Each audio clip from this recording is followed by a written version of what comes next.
ভাইয়া জীবনটা কঠিন। আমি তো বলছি, আমার বয়স এখন 30 বছর, তোমাদের বয়স এখন 18 বছর। জীবনটা যারা বলে সহজ, জীবনটা সহজ না। Life is hard. জীবন কোনো সন্দেহ নাই, জীবন অনেক কঠিন ভাইয়া। ঠিক আছে? এখানে তোমাকে দুনিয়াতে কেউ তোমাকে একটা টাকা তুলে খাওয়াবে না রে। কেউ তোমাকে তুলে খাওয়াবে না। যতদিন দুনিয়াতে বাবা মা আছে, ব্লেসিংস। বাবা মা নাই, দেখবা তোমার কাছে আত্মীয় স্বজন, তোমার আর্থিক অবস্থা ভালো না, তোমাকে গুনবেও না। তোমাকে গুনবেও না। তো তোমরা এখন ছোট মানুষ। তোমাদের জীবনের সবচেয়ে গুরুত্বপূর্ণ বছর 2025 সাল। তোমরা যদি এইচএসসি 25 হও, তোমার জীবনের সবচেয়ে গুরুত্বপূর্ণ বছর। তুমি কষ্ট করে পড়ালেখা করো, এই একটা বছর কষ্ট করে পড়ালেখা করো, তোমার জীবনটা বদলে যাবে ভাইয়া। তোমার যদি লক্ষ্য হয় মেডিকেল, ভাইয়া একটা বছর জান প্রাণ লাগাই দাও, আমরা তোমাদের সাথে আছি। তোমার যদি লক্ষ্য হয় ইঞ্জিনিয়ারিং, আমরা তোমাদের সাথে আছি। জান প্রাণ লাগাই দাও।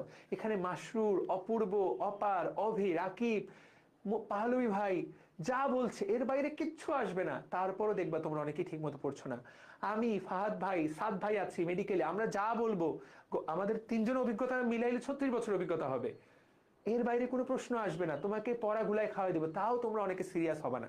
এটাই ট্রুথ। 2025 সাল, জীবনের সেরা পরিশ্রমটা করো। তোমাদের সাথে এই কথাগুলো আমি ক্লাসে বলার সুযোগ পাই না, কিন্তু আমার মনে হলো যে আজকে বলি। প্রিয় ভাই ও বোনেরা, একটা জায়গায় চান্স পাও, চান্স পাইলে কি জীবন সেট না।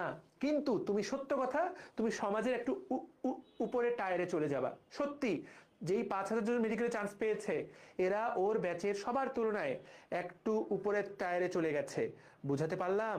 অবশ্যই একটু উপরের টায়ারে চলে গেছে। যারা বুয়েটে পড়বে, কুয়েটে পড়বে, রুয়েটে পড়বে, চুয়েটে পড়বে, এর সামনে পুরো পৃথিবীর দুয়ার খুলে গেছে ভাইয়া। এরা যদি 4 বছর একটু মনোযোগ দিয়ে পড়ালেখা করে, এরা পৃথিবীর যে কোনো দেশে ইঞ্জিনিয়ার হিসেবে করে খেতে পারবে। এটাই সত্যি। যারা ঢাকা ভার্সিটির একটা ভালো সাবজেক্টে পড়লা, এই ক্যাম্পাসে এসে তোমার চোখ খুলে যাবে, পুরো দেশটাকে তুমি বুঝতে পারবা।